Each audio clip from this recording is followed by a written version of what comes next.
কথা না কথার জাত। এত কথা কইতেন কইছে আপনার, এতগুলো বেহুদা কথা কেন বললেন? আহা, আফসুসের ব্যাপার, আফসুসের ব্যাপার। এক ছেলে 6 বছরের 5 বছরের মনে করেন সে বুঝ হওয়ার পর থেকে দেখতেছে তার বাবা বিড়ি খায়, তো সে এটাই শিখছে, এই যে নিয়ম মতো একটু পর বিড়ি খাওন, এটারে কয় জিন্দেগি। হ্যাঁ হ্যাঁ, হাসার বিষয় না। এই বাপ তারে নষ্ট করে দিছে, এই বাপ তারে নষ্ট করে দিছে। বদ আখলাক। সন্তান মা বাবাকে অনুসরণ করে, সন্তান মা বাবাকে অনুসরণ করে। এই জন্য যাই হোক, আমি ওই বাচ্চার কারণে এটা বললাম। তো মূল কথা ছিল আমার মনের ইচ্ছা মতো চলে, যে আল্লাহ বলছে তাকে জাহান্নামের নিকৃষ্ট গর্তে আমি ছুঁড়ে মারব। যে মনের চাহিদা মতো চলে, আল্লাহ তাআলা বলছেন সে জানোয়ার। কোরআনের আরেক জায়গায় আল্লাহ বলছে, আফারাআইতা মানিত্তাখাযা ইলাহাহু হাওয়াহু। প্রিয় ভাই, মনোযোগ দিয়া শোনো ভাইয়া, লম্বা বয়ান করার সুযোগ নাই। আল্লাহ তাআলা বলছে যে তার মনের ইচ্ছাকে নিজের খোদা বানিয়ে ফেলেছে, আমার মনে যা চায় তাই। এখানে আল্লাহর বিধান, রাসূলের বিধান আরে রাখো, আমার মনে যা চায় তাই। এরকম তাকে যে তার জীবন বানায় ফেলছে, প্রতিদিন প্রতিনিয়ত গুনাহ, নাফরমানি, বেহায়াপনা, নিজের খেয়াল খুশি, এটাকেই জীবন বানায় নিছে। আল্লাহ তাআলা বলেন আমি তারে 3টা শাস্তি দেব। ও আদাল্লাহুল্লাহ, এক, আমি আল্লাহ একদিন নিজেই আমি তাকে পথভ্রষ্ট করে দেব। যা বেঈমান যা, তোরে আমি পথভ্রষ্ট করে দিলাম, আর কোনোদিন তোরে আলোর পথ দেখাবো না, আর কোনোদিন তোকে কল্যাণের পথ দেখাবো না। যা, এই অন্ধকারের মধ্যে হারিয়ে যা। ও আদাল্লাহুল্লাহ। প্রিয় সন্তান আমার, মনে রাখো বাপ, 30 বছরের লাগাতারের মিথ্যা, 10 বছরের লাগাতারের হারাম হতে পারে একদিন আল্লাহ নারাজ হলে আর কোনোদিন তোমাকে ফিরবার তৌফিক দিবে না। হ্যাঁ, সেদিন কি হবে? নুওয়াল্লিহি মা তাওয়াল্লা ওয়া নুসলিহি জাহান্নাম। আল্লাহ বলছেন আমার ইমানদার বান্দাদের পথের উল্টো পথে যে চলে, আমার রাসূলের হেদায়েতের উল্টো যে চলে, এই উল্টা মিয়া তোমারে আমি উল্টাই চালাবো, একদিন তোমারে এই উল্টো পথে জাহান্নামে ফেলে দেব, জাহান্নামে ফেলে দেব। এজন্য যারা যেখানে আমি কিংবা আপনি, একটা গুরুত্বপূর্ণ কথা মনে রাখেন, গুনার উপরে জমে থাকা এটা অনেক বড় লানতের বিষয়, ভয়ের বিষয়। যে আজ 20 বছর আপনি মিথ্যা বলেন, আজ 30 বছর ধরে আপনি সুদ খান, আপনি সুদ খাইতে নিয়ে আছেন, আপনি আজ 20 বছর ধরে ব্যবসা করেন, প্রত্যেক দিনে ওজনে কম দেন, বাটফারির কথা কন, সিটারি কথা কন, 3 নম্বর মাল 6 নম্বর মালের আপনি 2 নম্বর 1 নম্বর কইয়া চালায় দিতেছেন, প্রতিদিন বাটফারি করে, প্রতিদিন মিছা কথা কয়, প্রত্যেক বছর সারা বছর সুদ খায়, ঘুষ খায়, কথায় কথায় গালি দেয়, প্রতিদিন বেনামাজি জিন্দিগি, একদিনও নামাজ পড়ে না 5 ওয়াক্ত। যুবক, এমন হাজারো যুবক আছো তোমরা যারা খোদার 365 দিনে কোনোদিন ফজরের নামাজ পড়ো নাই। আরে বেটা অভিশপ্ত, মনে রাখিস কোনোদিন এমন হতে পারে যে আল্লাহ হয়তো ফয়সালাই নিয়ে নিছে, তুই নাফরমান রে, আর জাহান্নামের রাস্তা থেকে ফিরাবে না। সেদিন কি হবে? কে তোমারে ফিরাবে? তোমার আব্বা, তোমার বাবাই ফিরাবে তোমারে। এজন্য এটা জরুরি বিষয়। হাকিমুল উম্মত মুজাদ্দিদুল মিল্লাত হযরত মাওলানা শাহ আশরাফ আলী থানভী রাহমাতুল্লাহি আলাইহি বলতেন যে কোনো মুসলমানের দ্বারা, খুব মনোযোগ দিয়ে শোনেন, কোনো মুসলমানের দ্বারা গুনাহ হওয়া স্বাভাবিক, হবেই গুনাহ, কিন্তু কোনো মুসলমান গুনার উপরে জমে থাকা এটা অস্বাভাবিক। বুঝছেন নি কথাটা? কোনো মানুষ পিছলা খাওয়া এটা স্বাভাবিক, কিন্তু পিছলা খাইয়া ফইরেই রয়েছে আর ওড়ে না, এটা অস্বাভাবিক, এটা পাগল। কথা বুঝছেন না? একটা লোক পিছলা খাইছে, পড়ে গেছে, এখন আমনে কইলেন কি রে ওঠস টাকা না ফইরে গেছি। আরে কি তার গছ ফইরে গেছে তো বুঝছি, তখন উঠ কয় না আমি ফইরে গেছি, আমি ফিসলা খাইছি। তো ফিসলা খাইলে কি তখন উঠ বেটা, কয় না উঠতাম না, ফিসলা খাইছি গা। এটা ফাগল না, কথা বলে না কেন? যে কোনো কবরে আরে কি তার সিরা না রেতে পড়লে পড়ছো তার কি, তুই এখন উঠে দাঁড়া আবার ঘুরে দাঁড়া। তো ভুল হওয়া, গুনাহ হওয়া এটা তো স্বাভাবিক, হতেই পারে, হবেই। কিন্তু গুনার উপরে মোমেন জমে থাকা এটা মোমেন না, এটা মুসলমান না। এক মুসলমান লাগাতার 30 বছর সুদ খাইতে পারে না, এক মুসলমান লাগাতার 30 বছর মিথ্যা বলতে পারে না, এক মুসলমান প্রতিদিন 5 ওয়াক্ত নামাজ ছেড়ে দিতে পারে না বেটা, এক মুসলমান লাগাতার প্রতিদিন ফজরের নামাজ না পড়ে থাকতে পারে না, একজন মুসলিম নারী টানা 5 বছর 10 বছর বেপর্দা থাকতে পারে না। 60 বছরের বয়স এখনো বিড়ি খান আপনারা, যারা আপনাদের বিবেককে প্রশ্ন করেন মিয়া এই টানা বিড়ি সিগারেট খাইতে আসেন আজকে কত বছর ধরে, 45 বছর 40 বছর। আরে নাফরমান মিয়া, আপনার গুনাইটা ছাড়বার টাইম কখনোই হবে না। 40 বছরও আপনার কলজার ভিতরে আসে নাই এটা গুনাহ। আপনি কেমন ডাকায়, কেমন ডাকায় আপনি? আপনি যে বয়স হয়ে গেছে 60, অন আপনি বেডির নাচ দেখেন, টেলিভিশন দেখেন, আখ কইরা কইরা রাক্ষসের মতো, চা দোকানে বইয়া বইয়া চোখ বড় বড় কইরা, শরীরে বল নাই, গিরা নাই, গোড়া নাই, জোড়া নাই, সব ছেড়ে দিছে আড্ডি গুড্ডি, এরপরও বেডি চায়, এরপরও নাচ গান দেখে। ছি ছি ছি বেটা, মুসলমান এত বড় অসভ্য কিভাবে হবে বলে? কেন এমন হবে? তার মানে ওই যে বললাম, আহা আল্লাহ মাফ করে দেন, যদি আল্লাহ ফয়সালা নিয়ে নেয় তোরে আর আমি গুনার রাস্তা থেকে ফিরতে দিব না, তো কেউ আর তারে ফিরাইতে পারবে না। এটা বড় ভয়ের বিষয় বাবা, শুনতে কষ্ট হলেও বড় ভয়ের বিষয়, বড় ভয়ের বিষয়। আমি প্রায়ই বলি যুবক, আজকে 5 বছর 10 বছর অথবা 1 বছর তুমি কোনো দিন 5 ওয়াক্ত নামাজ পড়ো না, একটা বছর 365 দিন, অথচ তোমারে কেউ কোনো দিন ফিরায় না। আরে তোমার মাও বলে না, তোমার বাপেও বলে না।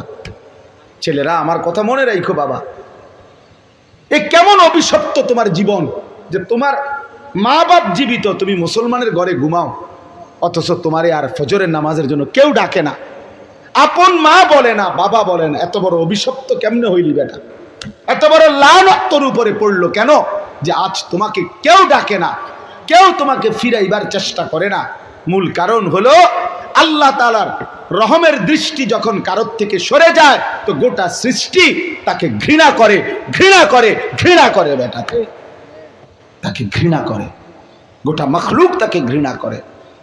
নাই তো তোমারে কেউ ফিরাবে না কেন? তোমরা যারা নামাজ পড়ো না বলো মিয়া, কেউ তোমারে বলে না কেন? তোমার জন্য কেউ কাঁদে না কেন? তোমার জন্য কেউ চোখের পানি ফেলে না কেন? যে আরে এই ছেলেটার কি হবে, আরে মুসলমান ফোলাটার কি হবে, তে দিয়ে 1 ওয়াক্ত নামাজ পড়ে না, আয় হায় এ তো জাহান্নামের আগুনে জ্বলে যাচ্ছে, জাহান্নামের দিকে ছুটতেছে, আহারে তারে ফিরাইবে কে? আপন মাও বলবে না, আপন বাবাও কাঁদবে না। কারণটা কি? এমন হয়ে গেল কেন? মূলত লানত, মূলত আল্লাহর অভিশাপ পড়ছে তার উপরে। ওই যে আদাল্লাহুল্লাহ, আল্লাহ বলছে আমি তাকে কি করে দিছি? পথ হারা করে দিছি। সরাসরি কোরআনের আয়াত। আমি প্রায়ই বলি মিয়া, আমার মার বয়স 74 বছর, 74-এর বেশি হবে। আমার আম্মা বয়স্ক মুরব্বী, মা আমার এখন তেমন কিছুই বোঝে না। আমার বয়স 44 বছর, আমার 4টা সন্তান আছে। আমার এই ছোট্ট ওয়াজের জীবন আজকে প্রায় 20 বছর, আলহামদুলিল্লাহ। এই মা আমার 74 বছর পরেও আলহামদুলিল্লাহ, আমার আম্মা এখনো আমি কথা বললে মার লগে, মা 2টা কথা সব সময় কয়, মা এখনো বলে মিয়া, মা আমারে ফুত নোয়াজ শুনি, কসম খোদা নোয়াজ শুনি ফুত, এখনো জিগায় মা। আর দ্বিতীয় হলো মায় আমার সবসময় বলে, ফুত কত জায়গায় ওয়াজ করতে যাও, চাইও টাকা পয়সা লইয়া মানুষের লগে ঝামেলা করে, এই এক কথা মা আমারে সবসময় কত বছর বলছে, এখনো বলে না।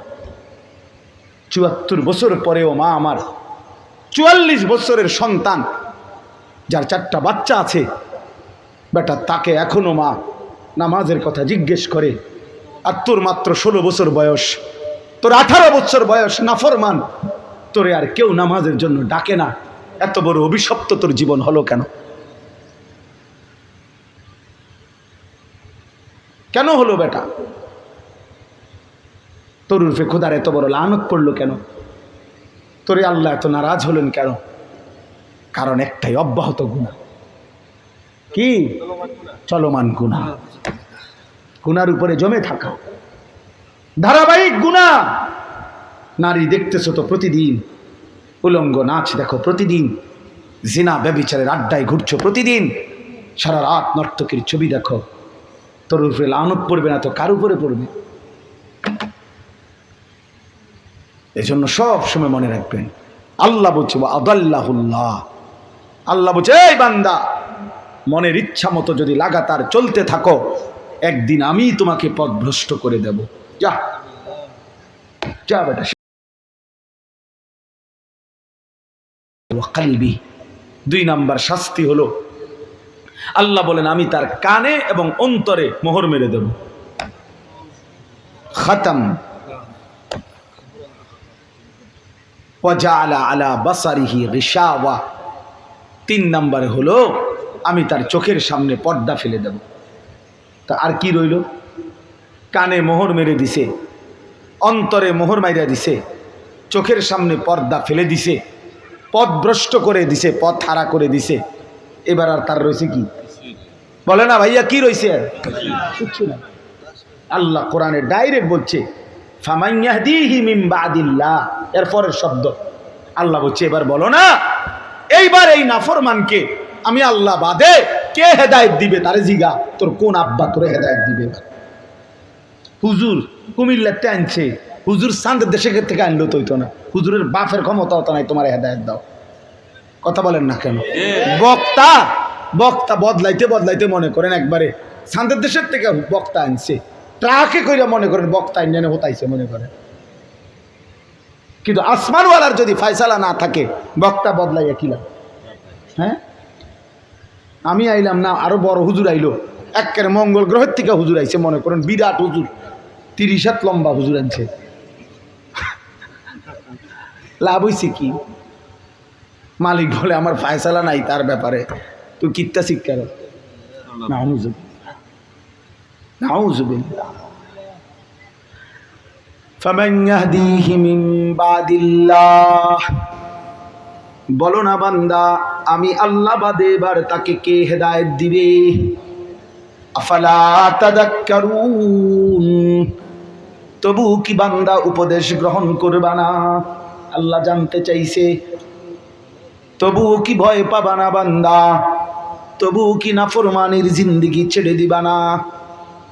আলাম ইয়ানি লিল্লাযীনা আমানু আন তাখশা কুলুবুহুম লিযিকরিল্লাহ, আল্লাহ বলে আমার মুমিন বান্দা, আমি আল্লাহর স্মরণ, আমার জিকির আর আমার কোরআনুল কারীমের তিলাওয়াত, এর জন্য তোমার দিলটা নরম হওয়ার সময় আজও কি হয়নি? আলাম ইয়ানি, এখনো কি মুমিন সময় হয়নি? আমি আল্লাহরে বুঝি আর ডাকবা না? আল্লাহ যেন ডেকে বলে যুবক, আল্লাহ যেন ডাক দিয়ে বলে আনিস, 365 দিন লাগাতার একটা বছর চলে গেল, বান্দা কোনো দিন ফজরের নামাজে একটা দিনও আমারে সেজদা দিলা না। আল্লাহ যেন জানতে চাইছে বান্দা তাইলে আর কি কোনো দিন সেজদা দিবা না? 30 বছরের মিথ্যুক আল্লাহ যেন ডাক দিয়ে বলে বান্দা তাহলে আর সত্য কি কোনোদিন বলবা না? 30 বছরের সুদখোর আল্লাহ যেন ডাক দিয়ে বলে না ফরমান, সুদের এই জিন্দেগি তাইলে আর কোনোদিন বুঝি ছাড়বা না? ঘুষের এই জিন্দেগি বুঝি আর ছাড়বা না? কিস্তির এই জিন্দেগি বুঝি আর ছাড়বা না? নারী নাচ গান আর উলঙ্গ দৃশ্য দেখা যুবক, আল্লাহ যেন ডাক দিয়ে বলে, বান্দা আমি চোখ দিয়েছি, কান দিয়েছি, নাক দিয়েছি, জিহ্বা দিয়েছি, জবান দিয়েছি। আমার জবান, আমার চোখ, আমার দেহ দিয়ে এই পরিমাণ নাফরমানি করছো, তাহলে আর কি কোনোদিন তুমি আমারে ডাকবা না? আর কোনোদিন কি ফিরবা না? আফালা তাদাক্কারুন, উপদেশ কি গ্রহণ করবা না? আজও কি সময় হয়নি? এই আয়াত বড় সাংঘাতিক আয়াত। তাফসীরের মধ্যে আছে, এই আয়াত শুনে পৃথিবীর ইতিহাসে অসংখ্য নাফরমান পাপী বান্দা চিৎকার দিয়া বেহুশ হয়ে গেছে। এই আয়াত শুনে রাত গভীরে কিংবা কখনো একাকী। আলাম ইয়ানি লিল্লাযীনা আমানু, আল্লাহ বলছে মুমিন আজও কি সময় হয়নি? আমারে বুঝি আর সেজদা দিবা না? আমার নাম ধরে বুঝি আর ডাকবা না? আমার গোলামি আর আমার হুকুমের অনুসরণ বুঝি আর করবা না? এই আয়াত শুনে বহু আল্লাহর নাফরমান বান্দা চিৎকার দিছে, বেহুশ হয়ে গেছে। আমার কাছে কিতাব আছে আরবিতে, ওইখানে লেখা আছে ঘটনা। ফুজাইল ইবনে আয়াজ এই আয়াত শুনে চিৎকার দিছে। হযরত আব্দুল্লাহ ইবনে মুবারক এই আয়াত শুনে চিৎকার দিছে, আর চিৎকার দিয়ে বেহুশ হয়ে গেছে। হুঁশ ফিরে আসার পরে বলছে, বালা ইয়া রাব্বি কাদ আনা, হা মাওলা সময় হইছে মাওলা, দিলাম চাইরা না ফরমানি। এইভাবে বলে বহু আল্লাহর বান্দা জীবন গুনার জিন্দিগি, নাফরমানির জিন্দিগি ছেড়ে দিয়ে জামানার শ্রেষ্ঠ আউলিয়া আলেম মুহাদ্দিস হয়ে গেছে। এজন্য আমিও বললাম, যুবক আলাম ইয়ানি, আজও সময় হয়নি? এভাবেই জিন্দিগি শেষ করে দিবা? সুন্দর এই জীবন এই চুল ঘুরাইতে ঘুরাইতে শেষ। আহা বেওকুফ, এই সামান্য দূর চুলের ফ্যাশন করতে করতে হায়াত শেষ করে দিলা। একটা মোটরসাইকেলের পিছনে ঘুরতে ঘুরতে জীবনটা শেষ করে দিলা। মাত্র 18,000 টাকা দামের একটা মোবাইল, 20,000 টাকা দামের একটা বড় মোবাইল, এই 20,000 টাকার কাছে আশরাফুল মাখলুকাত আল্লাহর রাসূলের শ্রেষ্ঠ উম্মত তুমি হেরে গেলা। আমরা বললাম কি বেওকুফ, মাত্র 20,000 টাকার কাছে বেচা গেলাগা। ফুটবলের এক খেলোয়াড়ের কাছে নিজের আখিরাত ছেড়ে দিলা। সিনেমার এক নর্তকী দেখে দেখে এত বড় জান্নাত বাদ দিয়ে দিলা। হ্যাঁ, অল্প কিছুক্ষণের উলঙ্গ ছবি দেখে নিজের আখিরাত শেষ করে দিলা। বোকা মানুষ, আহাম্মক, কামটা করলে কি? কি কাজ করলে? এত কম দামে নিজেকে বিক্রি করে দিলা। আল্লাহ তাআলা কোরআনুল কারীমে বলছে, আরাদিতুম বিল হায়াতিদ দুনিয়া মিনাল আখিরাহ। আমার বান্দা, তাহলে কি আখিরাতের বিপরীতে দুনিয়ার জীবন পেয়েই তুমি খুশি হয়ে গেলা? তো শোনো, ফামা মাতাউল হায়াতিদ দুনিয়া ফিল আখিরাতি ইল্লা কালিল। আল্লাহ বলে, শোনো না বান্দা, আখিরাতের তুলনায় দুনিয়ার জীবন একদমই সামান্য। সামান্য, দেখতে দেখতে নাই। 60 বছর 70 বছর কিছুই না, অনন্তকালের আখিরাতের সামনে। আল্লাহ আমাদেরকে মাফ করে দেন। অতএব ফিকির চাই, ফিকির ফিকির ফিকির চাই, কলিজা ভরা আল্লাহ তাআলার মহব্বত দরকার ভাইয়া, ভাবা দরকার, ভাবা দরকার। আমি আপনাদের কাছে অনুরোধ করছি, যুবক ভাই তোমাদের কাছে অনুরোধ করছি, প্রিয় ভাই আমার, রাত গভীরে তোমরা অনুরোধ করছি, বাবা নিজের হায়াতের উপরে কদর করো, জিন্দিগির উপরে কদর করো ভাইয়া। আত্মপরিচয় বুঝা, নিজেকে চিনা বহুত বড় নেয়ামত, বহুত বড় নেয়ামত। আমি অনুরোধ করলাম, এই নারী, এই ছবি, জিনা, ব্যভিচার, মদ, জুয়া, হারাম, সুদ, ঘুষ, জিনা, ব্যভিচার, নাচ গান, মা বোনদের বেপরদিগি, আর আপনাদের মাঝ বয়সীদের হারাম রোজগার, খোদার কসম আপনারে আমারে কাউরে সুখ দিবে না, শান্তি দিবে না। কোনো হারামখোর সুখে নাই, কোনো সুদখোর বাটপার খুশখোর, কোনো প্রতারক, কোনো ওজনে কম দেয় মানুষকে ঠকায় এমন সিটার একটাও সুখে নাই, একটাও সুখে। আরে বেটা চ্যালেঞ্জ করলাম বেটা, আমি চিনি বেটা, ওই ঢাকা শহরে জুমা পড়াই বেটা, বড় লোক আমি চিনি বেটা, বহুত মোটা তাতা বেটা, হইতে আমরা চিনি বেটা। হাসে যেন আমার তো মনে হয় ফরমালিন, হাসে যে এটা ফরমালিন, অথবা লোনে আসে, মানে কোম্পানি টিয়া পায়, হাসে, হাসিটাও লোনে। এজন্য আল্লাহর নাফরমানির মধ্যে কোনো সুখ নাই, আল্লাহর অবাধ্যতার মধ্যে কোনো সুখ নাই, ইজ্জত নাই, সম্মান নাই। আল্লাহ আমাদেরকে গুনাহ ছেড়ে দেওয়ার তৌফিক দান করে। প্রতিটা